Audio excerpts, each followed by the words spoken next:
अम्भस्य पारे भुवनस्य मध्ये नाकस्य पृष्ठे महतो महीजान् शुक्रेण ज्योतिगुंषि समनुप्रविष्टः प्रजापतिश्चरति गर्भे अन्तः यस्मिन्निदगुंसं च विचैति सर्वं यस्मिन् देवा अधिविश्वे निषेदुः तदेव भूतं तदुभव्यमा इदं तदक्षरे परमे व्योमन् येनावृतं कञ्च दिवं महीं च एनादित्यस्तपति तेजसा भ्राजसा च यमन्तः समुद्रे कवयो वयन्ति यदक्षरे परमे प्रजाः यतः प्रसूता जगतः प्रसूति तो येन जीवान् व्यससर्ज भूम्याम् यदोषधीभिः पुरुषान् पशुगुश्च विवेश भूतानि चराचराणि अतः परन्नान्यदणीजसगुं हि परात्परं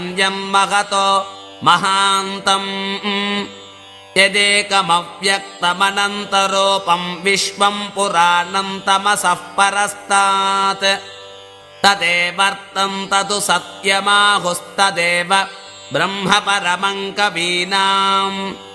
इष्टापूर्तं बहुधा जातं जायमानं विश्वं बिभर्ति भुवनस्य नाभिः तदेवाग्निस्तद्वायुस्तत्सूर्यस्तदु चन्द्रमाः तदेव शुक्रममृतं तद्ब्रह्म तदापः स प्रजापतिः सर्वे निमेषा जज्ञिरे विद्युतः पुरुषादधि कलामुहूर्ताः काष्ठाश्चाहोरात्राश्च सर्वशः अर्धमासा मासा ऋतवः संवत्सरश्च कल्पताम् स आपः प्रदुघे उभे इमे अन्तरिक्षमथो सुवः नैनमूर्ध्वन्नतिरिजं च न मध्ये परिजग्रभत्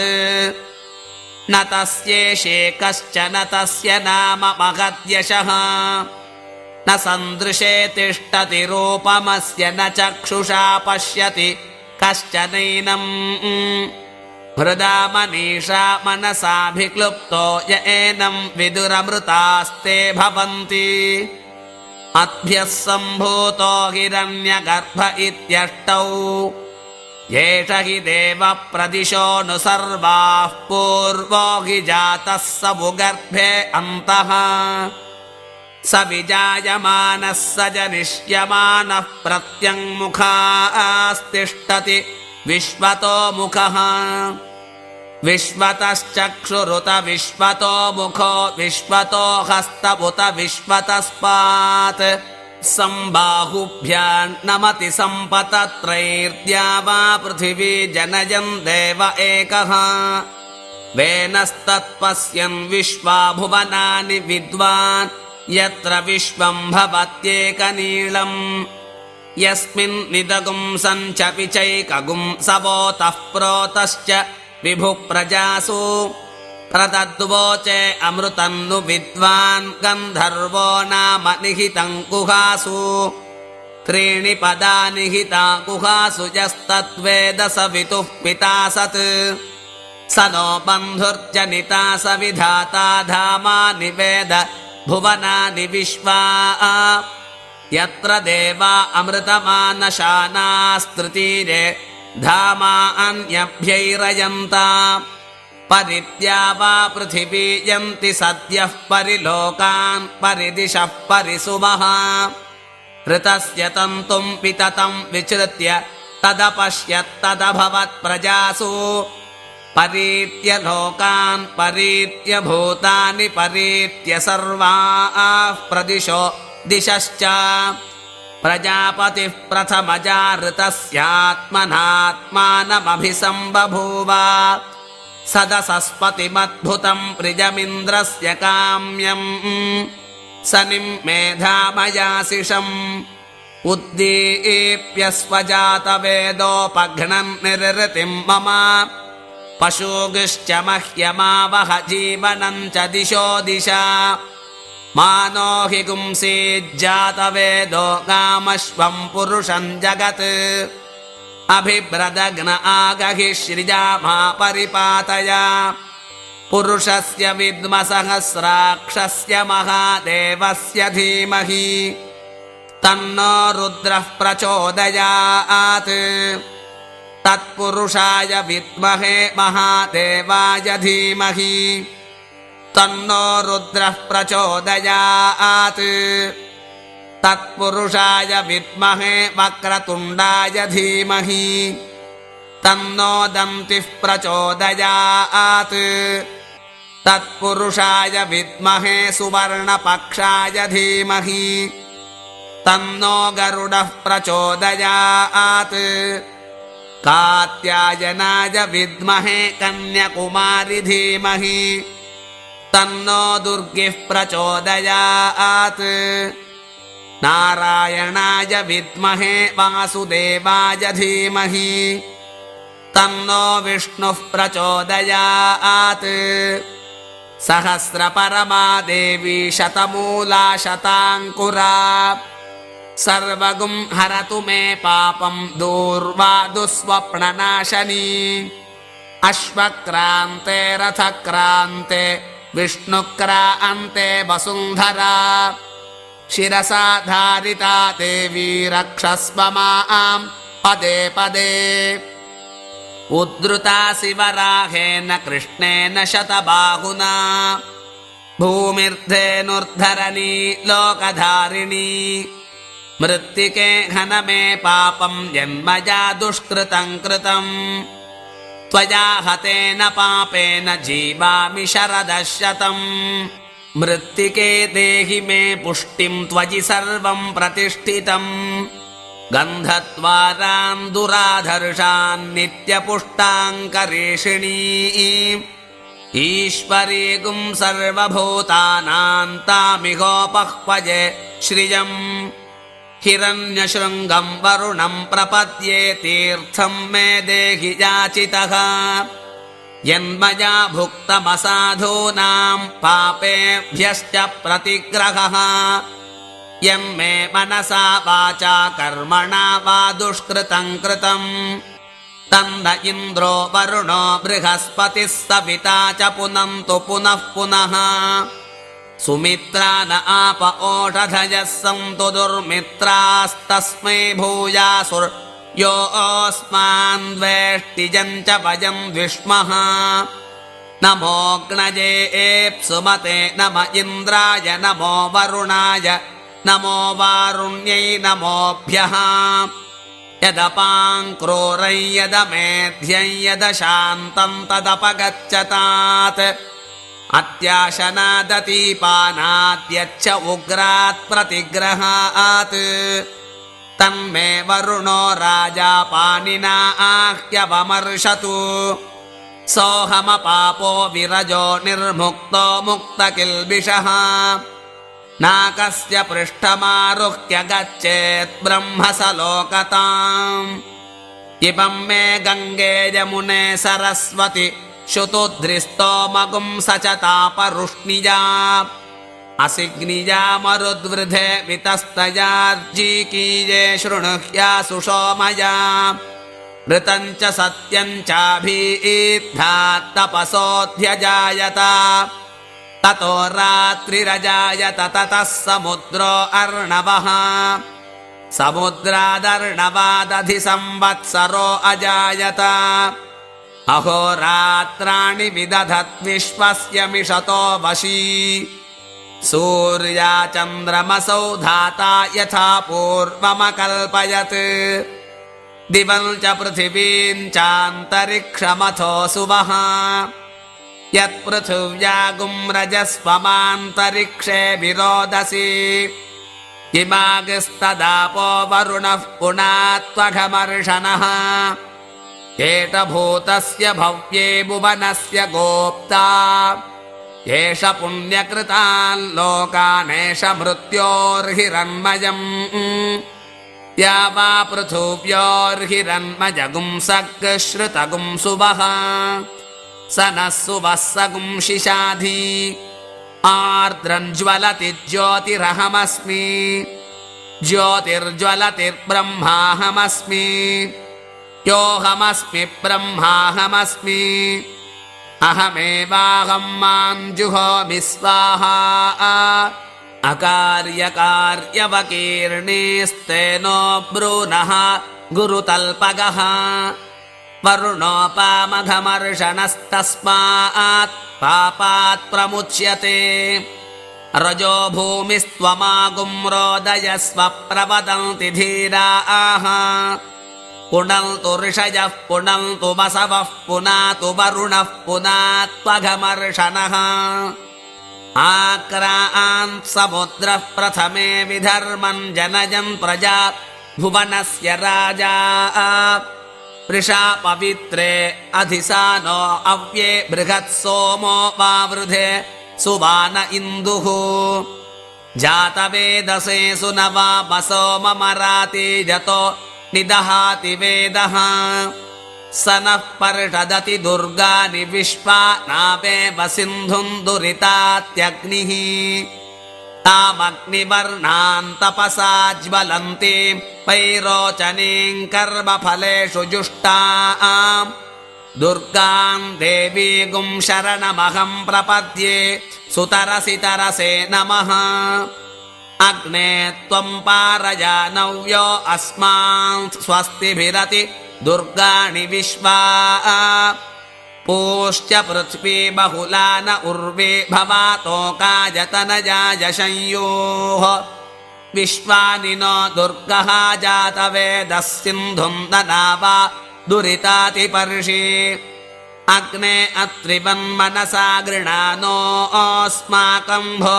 ध्यविता तनूनाम् पृतनाजितगुं सहमानमग्निमुग्रगुं हुवेम परमात् सधस्तात् स नः पर्षदति दुर्गानि विश्वाक्षामद्देवो अतिदुरितात्यग्निः प्रत्नोषि कमीढ्यो अध्वरेषु सनाश्च होता नव्यश्च सत्सि स्वां च आग्ने तनुवं पिप्रयस्वास्मभ्यं च सौभगमायजस्व भूरग्नजे पृथिव्यै स्वाहा भुवो वाजवेऽन्तरिक्षाय स्वाहा सुवरादित्याय दिवे स्वाहा भूर्भुवः सुवश्चन्द्रमसे दिग्भ्यः स्वाहा नमो देवेभ्यः स्वधा पितृभ्यो भूर्भुवः सुवरोम् भूरन्नमग्नजे पृथिव्यै स्वाहा भुवोन्नं वाजवेऽन्तरिक्षाय स्वाहा सुवरन्नमादित्याय दिवे स्वाहा भूर्भुवः सुवरन्नं चन्द्रमसे दिग्भ्यः स्वाहा नमो देवेभ्यः स्वधा पितृभ्यो भूर्भुवः सुवरन्नमो भूरग्नजे च पृथिव्यै च महते च स्वाहा भुवो वाजवे चान्तरिक्षाय च महते च स्वाहा सुवरादित्याय च दिवे च महते च स्वाहा भूर्भुवः सुवश्चन्द्रमसे च नक्षत्रेभ्यश्च दिग्भ्यश्च महते च स्वाहा नमो देवेभ्यः स्वधा पितृभ्यो भूर्भुवः सुवर्महरोम् पाहि नो अग्न एनसे स्वाहा पाहि नो विश्ववेदसे स्वाहा यज्ञं पाहि विभावसो स्वाहा सर्वं पाहि शतक्रतो स्वाहा यश्चन्दसा वृषभो विश्वरूपश्चन्दोऽभ्यश्चन्दागस्या विवेश सताकुंशिक्यः पुरोवाचोपनिषदिन्द्रो ज्येष्ठ इन्द्रियाय ऋषिभ्यो नमो देवेभ्यः स्वधा पितृभ्यो भूर्भुवः सुवरोम् नमो ब्रह्मणे धारणं मे अस्त्वनिराकरणं धारयिता भूया सङ्कर्णयो श्रुतं माच्योध्वं ममामुष्य ॐ हृतं तपः सत्यं तपः श्रुतं तपः शान्तं तपो दानं तपो यज्ञस्तपो भूर्भुवः सुवर्ब्रह्मै तदुपास्यै तत्तपः यथा वृक्षस्य सम्पुष्पितस्य दूरात् गन्धो वा आत्येवम् पुण्यस्य कर्मणो दूरात् गन्धो वाति यथा सिधारां कर्ते वहितामवक्रामे यद्युवे युवेह वा विह्वदिष्यामि कर्तं पतिष्यामीत्येवमनृतादात्मानं जुगुप्सेत् अणोरणीयान् महतो महीयानात्मा गुहायान् निहितोऽस्य जन्तोः तमक्रतुं पश्यति वीतशोको धातुः प्रसादान्महिमानमीशम् सप्त प्राणाः प्रभवन्ति तस्मात् सप्तार्चिषः समिधः सप्त जिह्वाः सप्तजिमे लोका येषु चरन्ति प्राणा गुहाशयान् निहिताः सप्त सप्त अतः समुद्रा गिरयश्च सर्वे स्मात्स्यन्दन्ते सिन्धवः सर्वरूपाः अतश्च विश्वा ओषधयो रसाश्च येनैष भूतस्तिष्ठत्यन्तरात्मा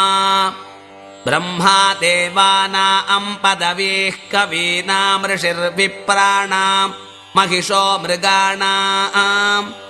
श्येनो गृध्राणागस्वधितिर्वनानागुं सोमः पवित्रमत्येति रेभन् अजामेकाल्लोहितशुक्लकृष्णां बह्वीं प्रजां जनयन्ति गुंसरूपाम् अजोह्येको जुषमानो नुषेते जहात्येनां भुक्तभोगामजोऽन्यः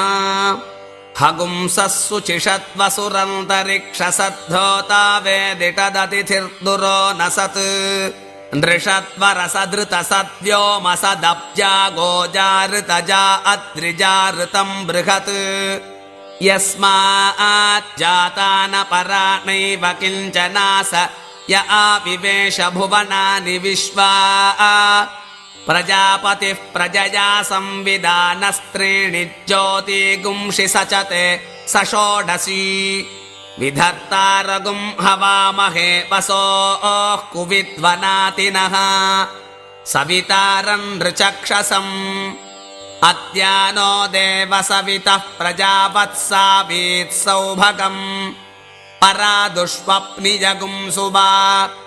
विश्वानि देवसवितर्दुरितानि परासुवा यद्भद्रन्तं आसुवा मधुवाताऋतायते मधुक्षरन्ति सिन्धवः माद्वीर्नः सन्त्वोषधीः मधुदक्तमुतोषसि मधुमत्पार्थिवगुं रजः मधुद्यौरस्तु नः पिता मधुमान्नो वनस्पतिर्मधुमागुम् अस्तु सूर्यः माद्वीर्गावो भवन्तु नः घृतं मिमिक्षे घृतमस्य योनिर्घृते श्रुतो घृतमुवस्य धाम अनुष्मधमावहमादयस्व स्वाहा कृतं वृषभवक्षिहव्यम् समुद्रादोर्मिर्मधुमागुम् उदारदुपागुं शुना सममृतत्वमानट् घृतस्य नाम गुह्यं यदस्ति जिह्वा देवानाममृतस्य नाभिः वयं नाम प्रभ्रवामा घृतेनास्मिन् यज्ञे धारयामा नमोभिः उपब्रह्मा शृण्वच्छस्यमानं चतुःशृङ्गो वमे गौर एतत् चत्वारि शृङ्गात्रयो अस्य पादा द्वे शीर्षे सप्तहस्तासो अस्य त्रिधा बद्धो वृषभो रोरवीति महो देवो मर्त्यागुम् आविवेश त्रिधा हितं पणिभिर्गुह्यमानङ्गविदेवासो घृतमन्वविन्दन् इन्द्र एकगुं सूर्य एकं जजानवेनादेकग्स्वधजा निष्टतक्षुः यो देवानां प्रथमं पुरस्तात् विश्वाधिको रुद्रो महर्षिः हिरण्यगर्भं पश्यत जायमानगुं स नो देवः शुभया स्मृत्या संयुनक्तु यस्मात् परं नापरमस्ति किञ्चित् यस्मात् नानीयो न ज्यायोऽस्ति कश्चित् वृक्ष इव स्तब्धो दिवि तिष्ठत्येकस्तेनेदं पूर्णं पुरुषेण सर्वम् न कर्मणा न प्रजया धनेन त्यागेनैके अमृतत्वमानशुः परेण नाकं निहितं गुहायां विभ्राजते यद्यतयो विशन्ति वेदान्तविज्ञानसुनिश्चितार्थाः सन्न्यासयोगात् यतयः शुद्धसत्त्वाः ते ब्रह्मलोके तु परान्तकाले परामृतात् परिमुच्यन्ति सर्वे दह्रं विपाप्मं परमेश्वभूतं यत्पुण्डरीकं पुरमध्यसग्रस्थम् तत्रापि दह्रं गगनं विशोकस्तस्मिन् जदन्तस्तदुपासितव्यम् यद्वेदादौ स्वरः प्रोक्तो वेदान्ते च प्रतिष्ठितः तस्य प्रकृतिलीनस्य यः परः स महेश्वरः सहस्रशीर्षं देवं विश्वाक्षं विश्वशम्भुवम् विश्वन्नारायणं देवमक्षरं परमं प्रभुम् विश्वतः परमं नित्यं विश्वन्नारायणगुं हरिम् विश्वमेवेदं पुरुषस्तद्विश्वमुपजीवति पतिं विश्वस्यात्मेश्वरगुं शाश्वतगुं शिवमच्युतम् नारायणं महाज्ञेयं विश्वात्मानं परायणम् नारायणपरं ब्रह्म तत्त्वं नारायणः परः नारायणपरो ज्योतिरात्मा नारायणः परः यच्च किञ्चित् जगत्यस्मिन् दृश्यते श्रूयतेऽपि वा अन्तर्बहिश्च तत्सर्वं व्याप्य नारायणस्थितः अनन्तमव्ययं कविगुं समुद्रेऽन्तं विश्वशम्भुवम् पद्मकोशप्रतीकाशगुं हृदयं चाप्यधोमुखम् अधो निष्ट्यावितस्त्यान्तु नाभ्यामुपरि तिष्ठति हृदयं तद्विजानीयात् विश्वस्यायतनं महत् सन्ततगुं शिराभिस्तुलम्बत्याकोशसन्निभम् तस्यान्ते सुषिरगुं सूक्ष्मं तस्मिन् सर्वं प्रतिष्ठितम् तस्य मध्ये महानग्निर्विश्वार्चिर्विश्वतोमुखः सोऽग्रभुक्विभजन् तिष्ठन्नाहारमजरः कविः सन्तापयति स्वं देहमापादतलमस्तकम् तस्य मध्ये वह्निशिखा अनीयोर्ध्वा व्यवस्थितः नीलतो यदमध्यस्था विद्युल्लेखे बभास्वरा नीवारशोकवत्तन्वी पीताभास्यात्तनोपमा तस्याः शिखाया मध्ये परमात्मा व्यवस्थितः स ब्रह्मा स शिवः सेन्द्रः सोऽक्षरः परमस्वराट् ऋतगुं सत्यं परं ब्रह्म पुरुषं कृष्णपिङ्गळम् ऊर्ध्वरेतं विरूपाक्षं विश्वरूपाय वै नमः आदित्यो वा एष एतं मण्डलं तपति तत्र तार्चस्तदृचा मण्डलगुं सर्चाल्लोकोऽथय एष एतस्मिन् मण्डलेऽर्चिर्दीप्यते तानि सामानि ससाम्नाल्लोकोऽथय एष एतस्मिन् मण्डलेऽर्चिषि पुरुष तानि यजोगुंषि स यजुषा मण्डलगुं स यजुषाल्लोकस्यैषात्रय्येव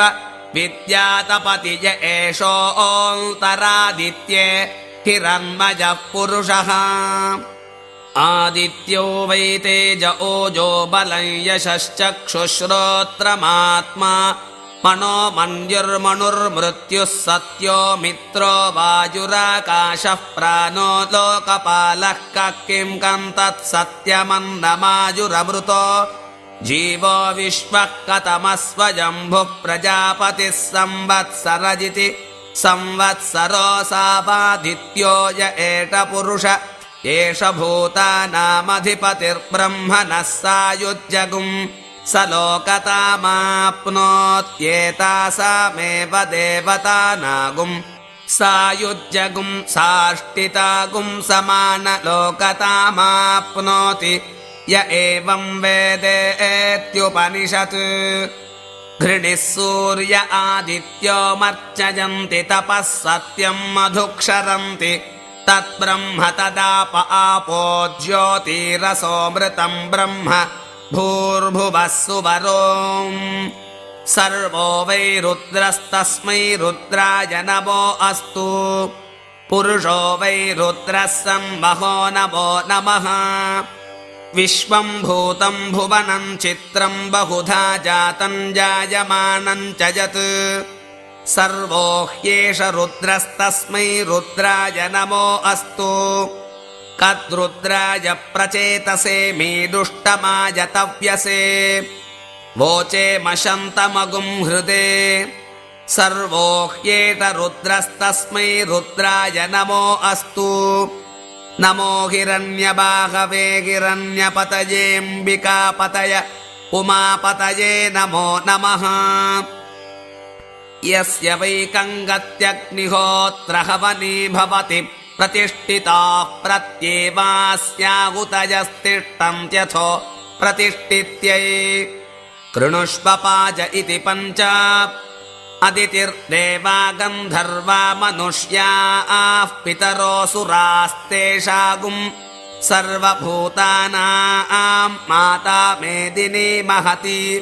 मही सावित्री गायत्री जगत्युर्वी पृथ्वी बहुला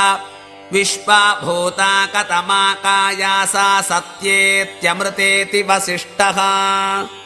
अपो वा इदगुं सर्वं विश्वा भूतान्यापः प्राणा वा आपः पशव आपोऽमृतमापोऽन्नमापः सम्राडापो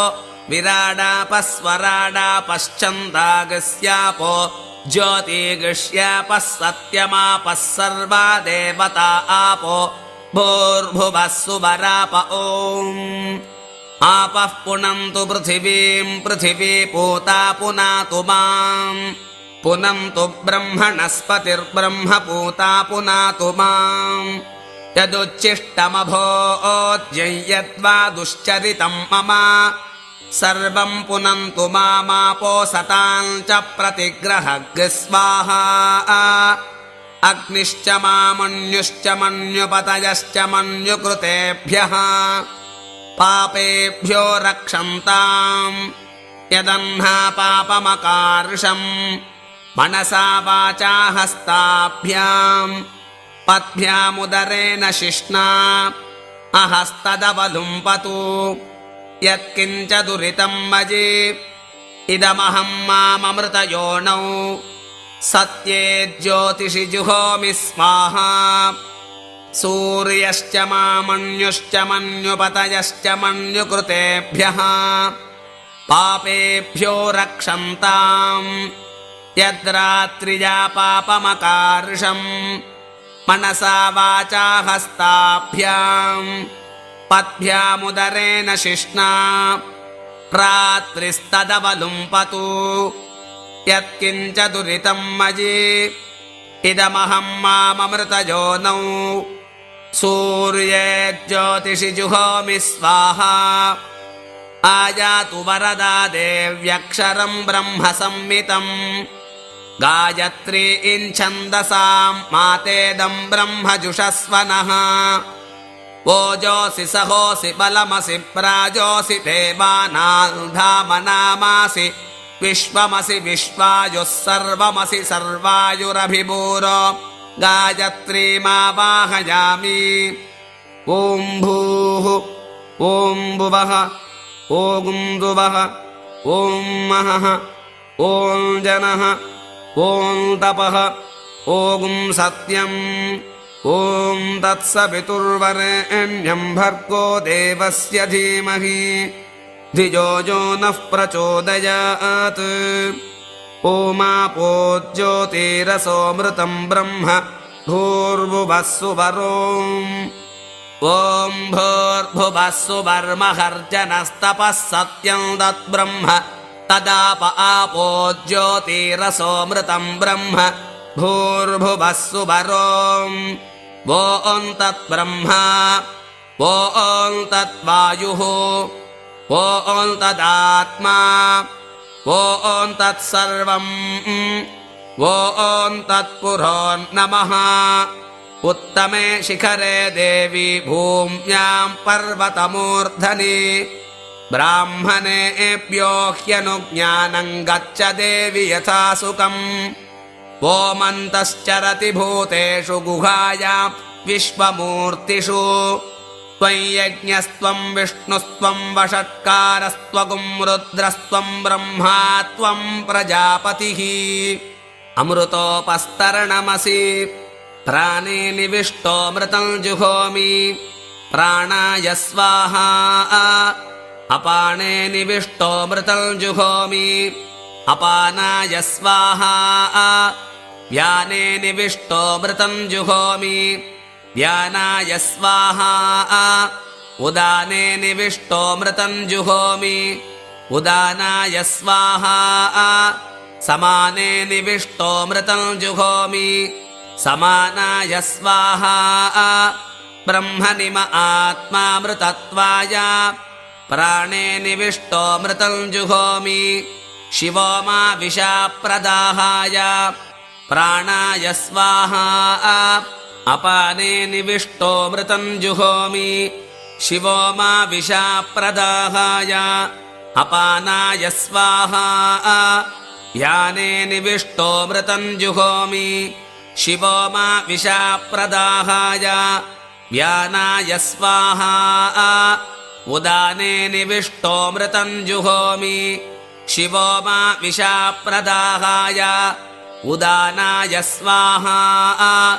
समाने निविष्टोऽमृतं जुहोमि शिवो मा विषाप्रदाहाय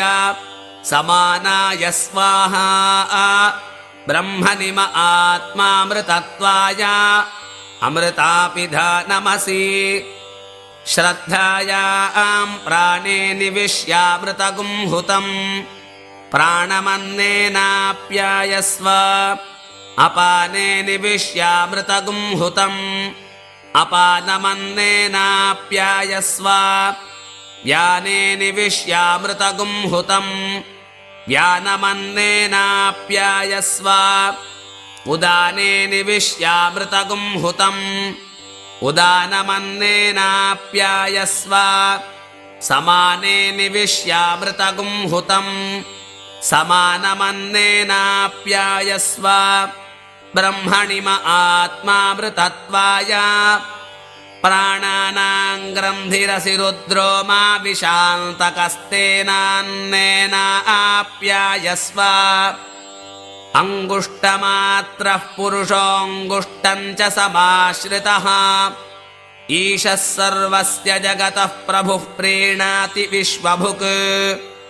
मेधा देवी जुषमाना न आगात् विश्वाची भद्रा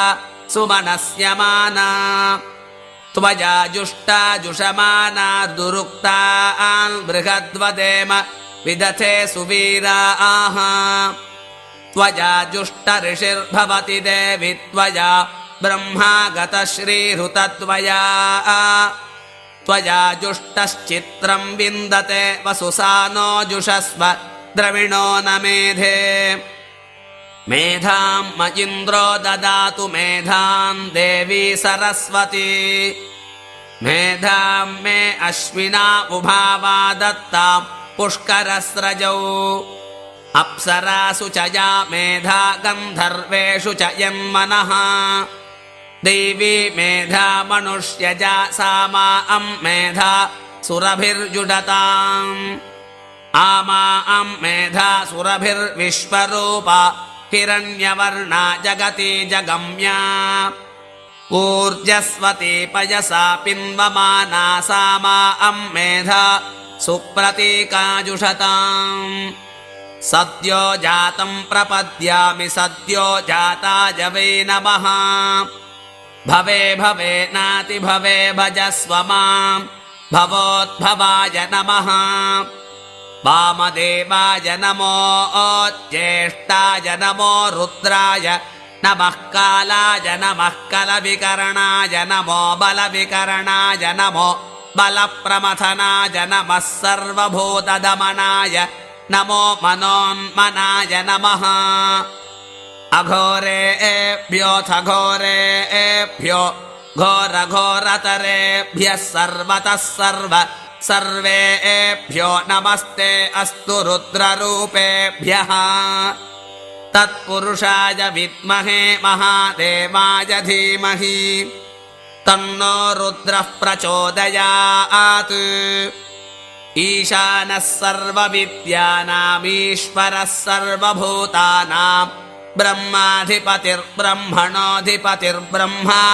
शिवो मे अस्तु सदा शिवोऽम् ब्रह्म मे तु मां मधु मे तु मां ब्रह्ममेव मधु मे तु मां यास्ते सोम प्रजावत्सोऽभिसो अहं दुष्वप्नहं दुरुष्वः यास्ते सोम प्राणागस्तान् जुहोमि त्रिसुपर्णमयाचितं ब्राह्मणाय दद्यात् ब्रह्महत्यां वा एते घ्नन्ति ये ब्राह्मणास्त्रिसुपर्णं पठन्ति ते सोमं प्राप्नुवन्ति आसहस्रात् पङ्क्तिं पुनन्ति ॐ ब्रह्ममेधया मधुमेधया ब्रह्ममेव मधुमेधया अद्यानो देवसवितः प्रजावत्सावीत्सौभगम् परा दुष्वप्नियगुंसुवा विश्वानि देवसवितर्दुरितानि परासुवा यद्भद्रं तन्म आसुवा मधुवातारतायते मधुक्षरन्ति सिन्धवः माद्वीर्नः सन्त्वोषधीः मधुनक्तमुतोषसि मधुमत्पार्थिवगुं रजः मधुद्यौरस्तु नः पिता मधुमान्नो वनस्पतिर्मधुमागुम् अस्तु सूर्यः माध्वीर्गावो भवन्तु नः यजिमन्त्रिसुपर्णमयाचितं ब्राह्मणाय दद्यात् भ्रूणहत्यां वा एते घ्नन्ति ये ब्राह्मणास्त्रिसुपर्णं पठन्ति ते सोमं प्राप्नुवन्ति आसहस्रात् पङ्क्तिं पुनन्ति ॐ ब्रह्ममेधवा मधुमेधवा ब्रह्ममेव मधुमेधवा ब्रह्मादेवानां पदवीः कवीनां ऋषिर्विप्राणां महिषो मृगाणां श्येनो गृध्राणागस्वधितिर्वनानागुं सोमः पवित्रमत्येतिरेभन् हगुंसः शुचिषत्वसुरन्तरिक्षसद्धोता वेदिषददिथिर्दुरोणसत् नृषद्वरसधृतसद्व्योमसदब्जा गोजा ऋतजा अद्रिजा ऋतं बृहत् यजिमन्त्रिसुपर्णमयाचितं ब्राह्मणाय दद्यात् वीरहत्यां वा एते घ्नन्ति ये ब्राह्मणास्त्रिसुपर्णं पठन्ति ते सोमं प्राप्नुवन्ति आसहस्रात् पङ्क्तिं पुनन्ति ॐ प्राणापानव्यानोदानसमानामे शुद्ध्यन्तां ज्योतिरहं विरजा विपाप्मा भूयासग्स्वाहा वाङ्मनश्चक्षुश्रोत्रजिह्वाघ्राणरेतो भूत्याकूति सङ्कल्पा मे शुद्ध्यन्तां ज्योतिरहं विरजापि पाप्मा भूयासग् स्वाहा शिरः पाणिपादपार्श्वपृष्ठोदरजङ्घ शिष्णोपस्थपायवो मे शुध्यन्ताम् ज्योतिरहं विरजापि पाप्मा भूयासग् स्वाहा त्वक्चर्ममागुंसरुधिरमेदोऽस्ति मज्जा मे शुध्यन्ताम् ज्योतिरहं विरजापि पाप्मा भूयासग् स्वाहा शब्दस्पर्शरूपरसगन्धा मे शुध्यन्ताम् ज्योतिरहं विरजापि पाप्मा भूयासग् स्वाहा पृथूयप्तेजो वायुवाकाशा मे शुध्यन्ताम् ज्योतिरहं विरजापि पाप्मा भूयासग् स्वाहा अन्नमय प्राणमय मनोमय विज्ञानमयानन्दमया मे शुध्यन्ताम् ज्योतिरहं विरजापि पाप्मा भूयासग् स्वाहा पिविट्टि स्वाहा घशोत्काय स्वाहा उत्तिष्ठ पुरुडहरि लोहितपिङ्गळक्षिदगिदगितदापयिता मे शुध्यन्ताम् ज्योतिरहं विरजापि पाप्मा भूयासग् स्वाहा ओग स्वाहा सत्यं परं परगुं सत्यगुं सत्येन न सुवर्गान् लोकाच्यवन्ते कदाचन सतागुं हि सत्यं तस्मात् सत्ये रमन्ते तपदिति तपो नानशनात् परं यद्धि परं तपस्तद्दुद्धर्षं तद्दुरादर्शं तस्मात् तपसि रमन्ते दम इति नियतं ब्रह्मचारिणस्तस्मात् दमे रमन्ते शमजित्यरण्ये मुनयस्तस्माच्च मे रमन्ते दानमिति सर्वाणि भूतानि प्रशगुंसन्ति दानान्नाति दुष्करं तस्मात् दाने रमन्ते धर्मजिति धर्मेण सर्वमिदं परिगृहीतं धर्मान्नाति दुश्चरं तस्मात् धर्मे रमन्ते प्रजनजिति भूयागुंसस्तस्मात् भूयिष्ठाः प्रजायन्ते तस्मात् भूयिष्ठाः प्रजनने रमन्ते ज्ञजजित्याह तस्मादग्नज आधातव्याग्निहोत्रमित्याह तस्मादग्निहोत्रे रमन्ते यज्ञजिति यज्ञेन हि देवा दिवङ्गतास्तस्मात् यज्ञे रमन्ते मानसमिति विद्वागुंसस्तस्मात् विद्वागुंस एव मानसे रमन्ते न्यासजिति ब्रह्मा ब्रह्मा हि परः परो हि ब्रह्मा तानि वा एतान्यवराणि तपागुंसि न्यास येवात्यरेचयत्य एवं वेदेत्युपनिषत् प्राजापत्यो हारुणिः सुपर्णेयः प्रजापतिं पितरमुपससार किं भगवन्तः परमं वदन्तीति तस्मै प्रोवाच सत्येन वायुरावाति सत्येनादित्यो रोचते दिवि सत्यं वाचः प्रतिष्ठा सत्ये सर्वं प्रतिष्ठितं तस्मात् सत्यं परमं वदन्ति तपसा देवा देवतामग्र आजं तपसर्षयः सुवरन् वविन्दन् तपसा सपत्नान् प्रणुदामारातेस्तपसि सर्वं प्रतिष्ठितं तस्मात् तपः परमं वदन्ति दमेन दान्ताः किल्बिषमवधून्वन्ति दमेन ब्रह्मचारिणः सुवरगच्छं दमो भूतानां दुराधर्षं दमे सर्वं प्रतिष्ठितं तस्मात् दमः परमं वदन्ति शमेन शान्ताः शिवमाचरन्ति शमेन नाकं मुनयोन्वविन्दं शमो भूतानां दुराधर्षगुं शमे सर्वं प्रतिष्ठितं तस्मात् क्षमः परमं वदन्ति दानैयज्ञानां परोथं दक्षिणा लोके दातारगुं सर्वभूतान्युपजीवन्ति दानेनारातिरपानुदन्तदानेन द्विषन्तो मित्रा भवन्ति दाने सर्वं प्रतिष्ठितं तस्मात् दानं परमं वदन्ति धर्मो विश्वस्य जगतः प्रतिष्ठा लोके धर्मिष्ठं प्रजा उपसर्पन्ति धर्मेण पापमपनुदति धर्मे सर्वं प्रतिष्ठितं तस्मात् धर्मं परमं वदन्ति प्रजननं वै प्रतिष्ठा साधु प्रजायास्तन्तुं तन्वानः पितॄणामनृणो भवति तदेव तस्यानृणं तस्मात् प्रजननं परमं वदन्त्यग्नयो वैत्रजीविद्या देवयानः पन्थागार्हपत्यऋक्पृथिवी रथन्तरमण्वाहार्यपचनो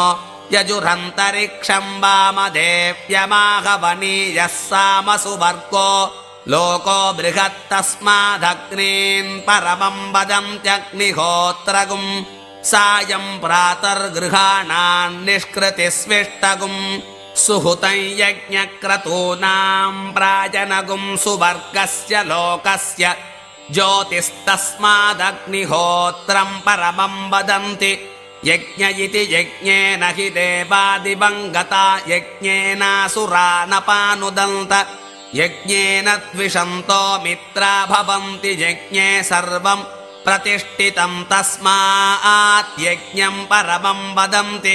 मानसं वै प्राजापत्यं पवित्रं मानसेन मनसा साधु पश्यति मानसा ऋषयः प्रजा असृजन्त मानसे सर्वं प्रतिष्ठितं तस्मान् मानसं परमं वदन्ति न्यास इत्याहुर्मनीषिणो ब्रह्माणं ब्रह्मा विश्वः कतमः स्वयंभुः प्रजापतिः संवत्सरजिति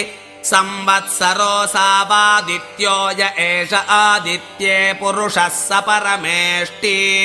ब्रह्मात्मायाभिरादित्यस्तपति रश्मिभिस्ताभिः पर्जन्यो वर्षति पर्जन्येन ऊढधिवनस्पतयः प्रजायन्त ओषधिवनस्पतिभिरन्नं भवत्यन्नेन प्राणाः प्राणैर्बलं बलेन तपस्तपसा श्रद्धा श्रद्धया मेधा मेधया मनीषा मनीषया मनो मनसा शान्तिः शान्त्या चित्तं चित्तेन स्मृतिर्स्मृत्या स्मारकस्मारेण विज्ञानं विज्ञानेनात्मानं वेदयति तस्मादन्तं दधन् सर्वाण्येतानि दधात्यन्नात् प्राणा भवन्ति भूतानां प्राणैर्मनो मनसश्च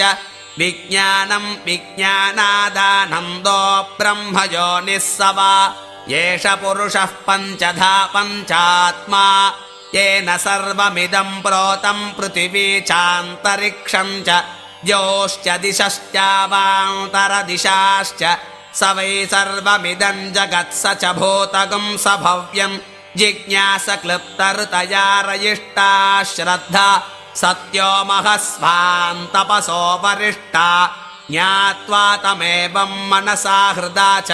भूयो न मृत्युरुपयाहि विद्वान् तस्मात् न्यासमेतान्तपसामतिरिक्तमाहुर्वसुरन्यो विभूरसि प्राणे त्वमसि सन्धाता ब्रह्मन् त्वमसि विश्वसृक्तेजोदास्त्वमस्यग्नेर्वर्चोदास्त्वमसि सूर्यस्य द्युम्नोदास्त्वमसि चन्द्रमस उपयामगृहीतोऽसि ब्रह्मणे त्वा महस ओमित्यात्मानं युञ्जीतैतद्वै महोपनिषदं देवानां गुह्यं य एवं वेद ब्रह्मणो महिमानमाप्नोति तस्मात् ब्रह्मणो महिमानमित्युपनिषत् तस्यैवं विदुषो यज्ञस्यात्मा यजमानः श्रद्धा पत्नी शरीरमिद्ममुरो वेदिर्लोमानि बर्हिर्वेदः शिखा हृदयं योपः काम आद्यं मन्युः पशुस्तपोऽग्निः शमयिता दक्षिणा वाग्भूता प्राणवुद्गाता चक्षुणध्वर्युर्मनो ब्रह्मा श्रोत्रमग्निर्द्यावध्रियते सा दीक्षा यदश्नाति यत्पिबति तदस्य सोमपानै यत्र मते तदुपसदो यत्सञ्चरत्युपविशत्युत्तिष्ठते च सप्रवर्ग्यो यन्मुखं तदाहवनीयो यदस्य विज्ञानन्तर्जुहोति यत्सायं प्रातरत्ति तत्समिधो यत्सायं प्रातर्मध्यं दिनं च तानि सवनानि ये अहोरात्रे ते दर्शपूर्णमासौ ये एर्धमासाश्च मासाश्च ते चातुर्मास्यानि ऋतवस्ते पशुबन्धा ये संवत्सराश्च परिवत्सराश्च ते हर्घनाः सर्ववेदसंवा ये तत्सत्रय्यन्मरणं तदवभृत एतद्वै जरामर्यमग्निहोत्रगुं सत्रय्य एवं विद्वानुदगजने प्रमीयते देवानामेव महिमानं गत्वादित्यस्य सायुज्यं गच्छत्यथयो दक्षिणे प्रमीयते पितॄणामेव महिमानं गत्वा चन्द्रमसः सायुज्यं गच्छत्येतौ वै सूर्या चन्द्रमसोर्महिमाणौ ब्राह्मणो विद्वानभिजयति तस्मात् ब्रह्मणो महिमानमाप्नोति तस्मात् ब्रह्मणो महिमानमित्युपनिषत्।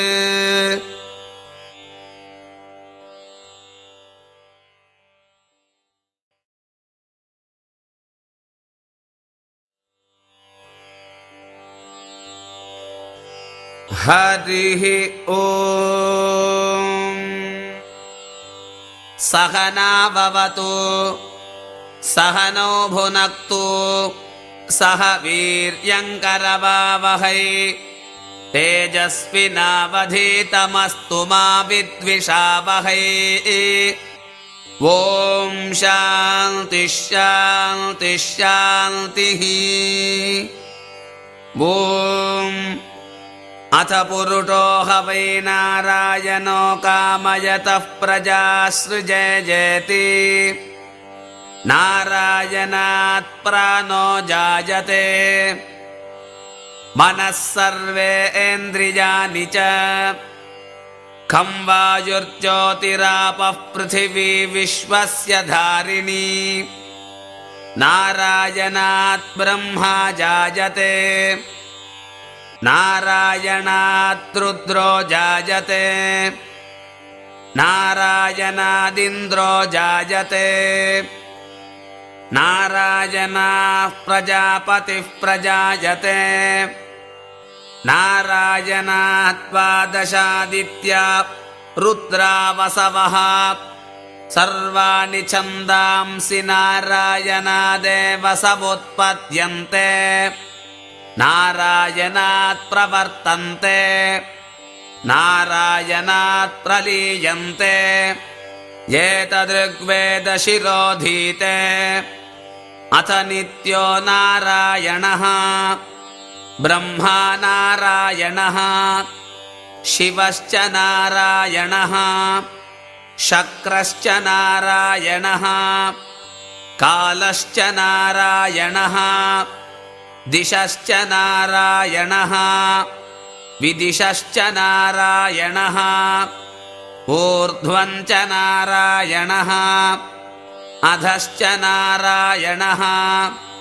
अन्तर्बहिश्च नारायणः नारायण एवेदं सर्वं यद्भूतं यच्च भव्यं निष्कलङ्को निरञ्जनो निर्विकल्पो निराख्यातः शुद्धो देव एको नारायणो न द्वितीयोऽस्ति कश्चित् य एवं वेद स विष्णुरेव भवति स विष्णुरेव भवति एतद्यजुर्वेदशिरोधीते ओमित्यग्रे व्याहरेत् नम इति पश्चात् नारायणायेत्युपरिष्टात् ओमित्येकाक्षरम् नम इति द्वे अक्षरे नारायणायेति पञ्चाक्षराणि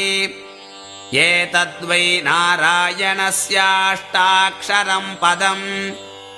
यो ह वै नारायणस्याष्टाक्षरं पदमध्येति अनपभ्रुवः सर्वमायुरेति विन्दते प्राजापत्यं रायस्पोषं गौपत्यम्